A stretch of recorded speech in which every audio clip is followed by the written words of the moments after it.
degmada Walaweyn ee gobolka Shabeellaha Hoose waxaa in dhawaalaba ka taagnaa xiisado u dhaxeeyay mas'uuliyiin ka tirsan maamulka degmada gaar ahaan gudoomiyaha iyo gudoomiye ku-xigeenka arrimaha bulshada ee degmada. Waxaa la sheegay in dagaallo ku dhexmaray gudaha degmada ay waxyeello ka soo gaartay dad rayida iyo askar labada dhinac u dagaalamayay. Xiisada waxaa soo gacan geliyay maamulka Koonfur Galbeed. muddo ayaa wafdi uu hogaaminayay wasiirka arrimaha gudaha ay u joogeen xalinta xiisadaha ka taagan degmada Walaweyn degmadaasi. wareegta ka soo baxday maamulka Koonfur Galbeed oo wasiirku ku saxiixnaa ayaa waxaa xilalkii looga qaaday labadaasi mas'uuliyad oo xilal kalena la magacaabay. haddaba gudoomiyihii xilka laga qaaday degmada Walaweyn Maxamed Siido ayaa risaalo uga waramaya sida uu arko xilka qaadista. bismillaahir rahmaanir rahiim aada wanaagsantiin raadiyo risaalo aragtimo meesha soo gelayso waxa waaye sala marka aniga xilka naloo dhiibay rag baa naga horeeyay oo xilka ayaga hay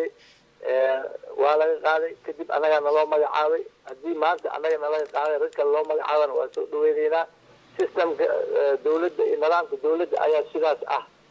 wax qaldan ma ahan waxa aan sugeynay ahayd qofkaas maanta loo magacaabanay haddii ilaahay raalli ka noqdo maalin baad weydiin doontaa su-aasha hadda ay weydiinaysid ayadana marka waan soo dhaweynaynaa aad iyo aad weliba si macnaha waxaan soo dhaweynaynaa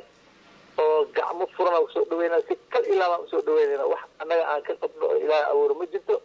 waqtigeena waa soo qaadan intaan soo maamuli karna waa soo maamulne dawladdana way ballaaran tahay oo haddii maanta xilil gudoomiye degma lagaa qaadan beri mid ka weyn inaa heshidaa macquul ah marka aadaan usoo dhaweynaynaa gudoomiye waxaan la soconay xaaladihii ka taagnaa degmada iyo xilka qaadistan dabcan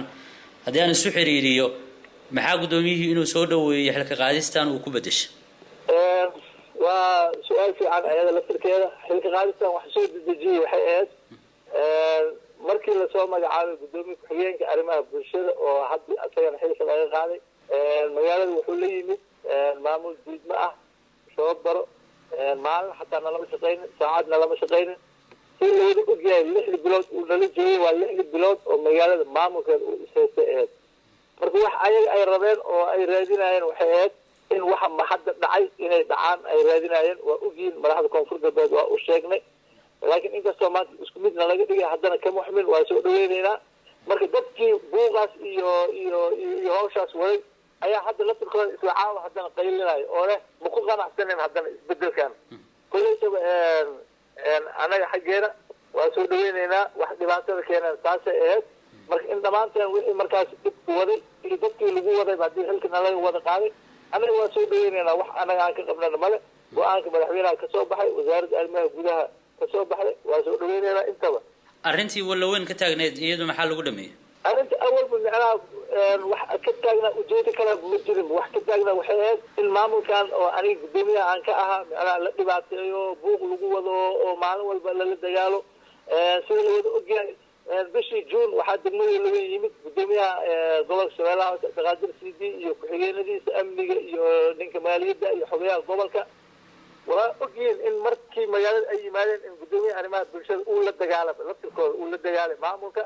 kadibna macnaha madaxda Koonfur Galbeed ay soo ogeysiiyeen hadda markii magaalada oo xogaa dagaalka uu dhacayna wasiirka arrimaha gudaha iyo wasiirka dastuurka markay yimaadeen gudoomiyaha arrimaha bulshada haddana dagaal dagaalkaas laftirkiisa soo dedejiyay hadda arrintan wasiirka markii lala dagaalay gudoomiyaha gobolka uu la dagaalay bal waxaa yidhi haddii dadkii ay qancayaan gudoomiyihii degmadii asagaba xilkii ha laga qaado kulli anagana waa ku qanacsanahay waa soo dhaweynaynaa hadda ciddii oo waday oo dagaalkaas iyo buuqaas waday hadda caaw magaalada adaartid soo warayso dadka jooga ayagaa haddana qaylinayo marka maxay rabaan marka dadkaas waa su-aal marka in la isweydiiyo u baahan waayo haddii isbedel ay rabeen isbedelkii haddii la sameeyey bal maxay rabaan haddana ay u qaylinayaan marka taas waxa waaye su-aal ayaga si toos in loo weydiiyo u baahan waayo anaga og oo sheegi kara laakiin ayaga in la weydiiyo ku fiican tahay insha allah waa gudoomiye mar hore uu isaguna la hadlay maalintii uu dagaalku dhacay wuxuu sheegay inaad tan iyo markii la soo magacaabo adigu aad diidaneed weerar ku ahayd gurigiisa aad ciidamo dul dhigtay marna aadan ka faaruqin arrintaas maxaa uga jawaabaysaa waxa waaye magaalada labadeen meel aan ku wada noolnahay ma ahan deegaan weyn waaye oo waxaa degan waxaa ku yaal garoonkii weynaa ee beledooga waxaa degan ciidanka danab waxaa degan guutada 7 waxaa degan qeybaha kala duwan ee bulshada waxaa degan soomaaliya oo dhan meelaha dagaalka uu ka bilaabanayo iyo meelaha oo asaga uu sheeganayo waxba laiima ogolaan maalintii anaga xilka aan ku wareejinay xafiisyada maamulka waa ay nagu yaraayeen wuxuu yidhi ilaa waxaan rabaa xafiis in laysiiyo xafiis dawladda hoose ay ku shaqaynaysa aan siinay dawladda hoosena meel baqaar aheed aan u wareejinay xafiiskii waayas la siiyey ilaa hadda u xiran yahay haddaan beri sawiraan kaaga soo qaada asoo qofulkii weyniga badnaa uu saartay sidiis ay meeshiis ugu xiran yahay marka waxa waaye waa lay hor istaagay iyo waxaas wax jira ma ahan sidii ayaga ay rabeen waxay in buuq maamulka lagu kiciyo oo rabshad lagu wado meel howl ay ka hayaan laga hortago waxaan ku siin karaa hay-ada samafal oo magaalada ka shaqeynaya oo handilaad asaga uu ku sameeyey lambaradooda iyo dadka magacyadooda ku siin karaa ayagaa markaas ku noqon kara wax kale intaas ka fog marka waxa lawada og yahay oo degmada ay og tahay waay koonfur galbeedna ay og tahay qof macnaha muug male laakiinse annaga wixii kasoo baxa awaamiirtii kasoo baxay maamulka naga sareyso waa qaadayna si walba uu yahay shalay waa nala soo magacaabay maantana waa nalaga qaaday waxaan ka qabna male marka intaas ma xallin kartaa xaysadii taagneed waa xallin kartaa qofkii shalay ku doodayay gudoomiyahay annagaa ishayno oo ku doodayay haddii maanta gudoomiya meesha uu ka baxay haddii ay sii wadaan buuq taas waxa waaye waa su-aal maamulkii iska weydiiya u baahan waxay rabaan macnaha la ogaado kadibna macnaha loo arko in macnaha ay yihiin waaba yihiin macnaha shalay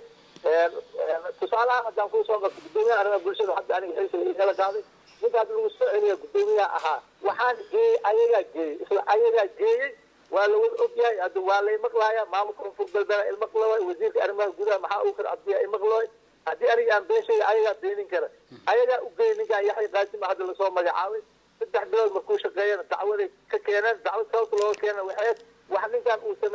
sameynaayo ayaa laga rabay in markaas uu sameeyo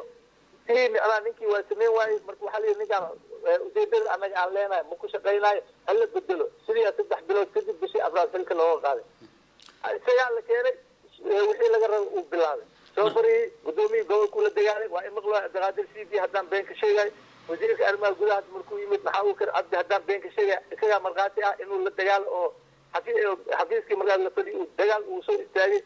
marka waxaasoo dhan waxaa loo ogyahay waay dadkii marka waxaas rabeen hadda ninkii xilkii waa laga qaaday oo aniga ah gudoomiyii degmada walaweyn waxay u qaylinayeen eed ninkii shalay ay meesha ay geeyeen ayaa haddana lagu soo celiyey oo isla reerkii u dhashay mar haddii haddana jiray yiraahdaan ma shaqaynayo ninkaan gudoomiye cusbaana ma shaqaynayo taas waa waxay noqonay koonfur galbeed diidmay noqonay koonfur galbeedana tallaabo ka qaadan doonta insha allah waxaa isku haysateen ama dagaalka uu salka ku hayay waxaa la yidhi maamulka bar control oo taalla duleedka degmada walaweyn lacagaha kasoo xarooda ayay labada mas-uul isku haystaan maxay tahay bartaasi control horta aan ku sheego barta control oo degmada walaweyn ilaa hadday taallaa sideeda taallaa bartaas control maamulka degmada walaweyn iskale aniga iska dhaaf dawladii kacaanka maxamed siyaad bare meesha bar control ahayd qof walbo maamul oo degmada ka qabtay meeshaas waa salka asalka u ah magaalada wax soo gelaayo wax ka baxayo meesha laga controlo waayo ciidanka dawladda hoosena ay joogaan wixii dhaqaale iyo canshuur iyo gaadiid iyo nooc walba lagu qaadayo barta lagu qaado waayo soo qabsanayna ninkaan mabana la shaqayninba maamulka maba la shaqaynba laakiin isagaa wuxuu samaystay isbaaro asaga tiis control ma dhihi karne maamul dawlad meesha kuma taale meel la yidhaahdo jiirada balow isbaaro dhigtay isbaaradaasaa ciidankii daraawiistii maamulka u shaqaynaya ay u kala qaybsameen qaybna xaggay tageen oo asaga oo hiib ahaan meesha uu u geeyey inta kaloo kasoo hartayna warta daa-uud bul meel la yidhaahda ayay fadhiyaan oo meeshay ka shaqaynayeen oo had saacaddan aan kula hadlayo barta control bam lagu tuuray oo wixii khasaare ka dhashay xataa weli anaga